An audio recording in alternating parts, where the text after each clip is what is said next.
여러분 안녕하세요. 찾아가는 새벽기도 시카고 예수사랑교회 조선영 목사입니다. 오늘도 변함없는 주님의 은혜와 평강이 저와 여러분의 삶의 종일 풍성하기를 기도합니다. 오늘 말씀은 에스겔서 5장 11절에서 13절까지 말씀입니다. 제가 읽어드리지요. 그러므로 나 주 여호와가 말하노라.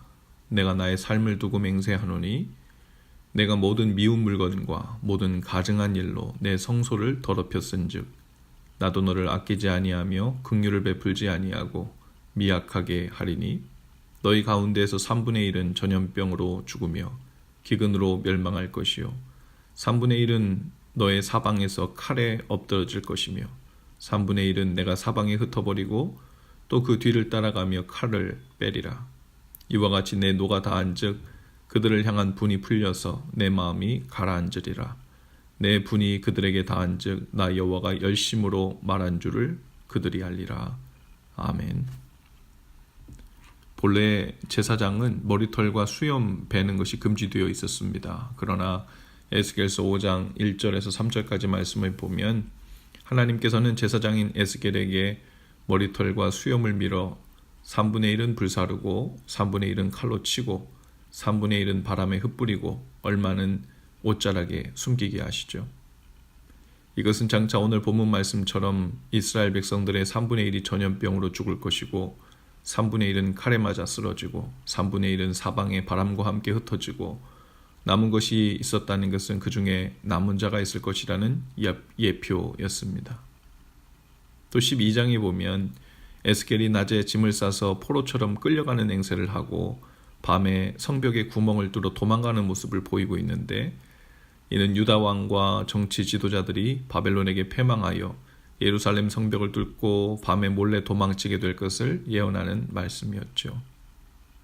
남쪽 유다의 멸망 2년 전인 주전 588년 10월 10일 하나님께서 에스겔에게 임박한 예루살렘의 심판을 예고하시려고 24장에서는 가마솥에 양고기를 넣고 뼈가 무르도록 삶게 하시는 장면도 나옵니다.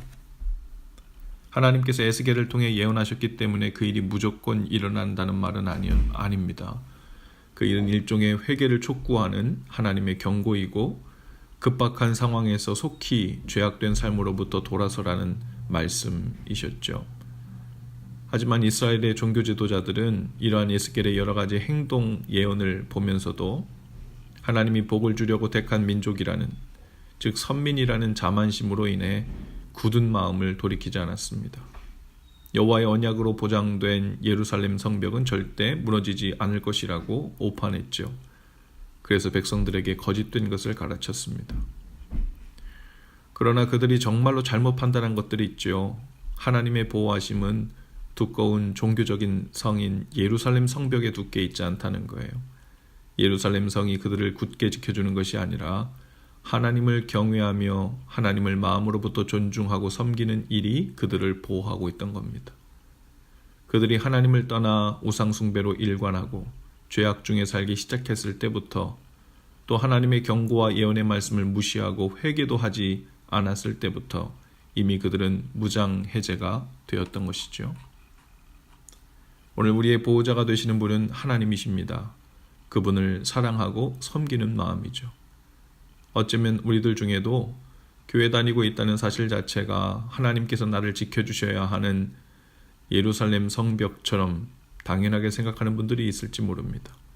세례를 받았다는 사실이 내 머리와 생각으로 복음을 알고 있고 그것에 동의하고 있다는 사실이 절대 하나님께서는 나를 놓으시지 못하는 견고한 예루살렘 성벽처럼 굳게 믿고 있는 분들도 있을지 모릅니다. 우리를 끝까지 사랑하신다는 약속을 분명히 끝까지 지킬 것이라는 그분이 바로 언약의 하나님이시니 우리는 걱정 없을 것이라고 생각할지 모릅니다.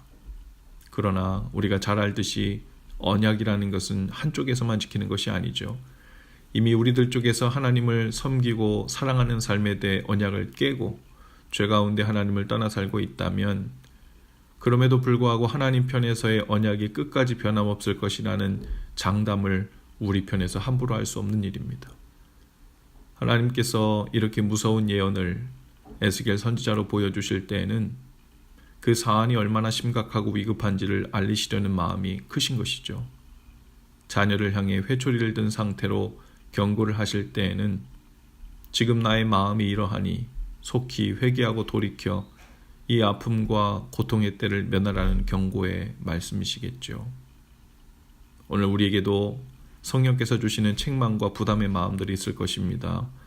떠나야 할 죄는 무엇인지, 하나님 아닌 것을 의지하고 살고 있는 우상숭배적인 삶은 무엇인지, 끝까지 하나님의 길이 아니라 나의 길을 고집하고 있는 삶으로부터 돌아서는 일에 대해서도 짧지 않은 기간 계속해서 말씀해 오셨을 수 있습니다. 오늘 우리의 마음을 굳게 하지 말고 감사로 돌이키고 순종으로 회복하여 하나님의 경고의 말씀이 위협이 아니라 본래 은혜의 기능을 우리 삶 속에서 적용될 수 있도록 하실 수 있기를 바랍니다. 기도합시다. 주님, 저희로 교만하고 무뎌진 마음을 돌이키라 명하시는 주의 음성을 듣고 생명으로 나가는 지혜가 있게 하옵소서. 오늘도 우리에게 성령님의 마음을 민감하게 느끼고 반응하는 은혜를 주시고 그 돌이키는 모든 걸음에 담대함과 능력이 있게 하옵소서.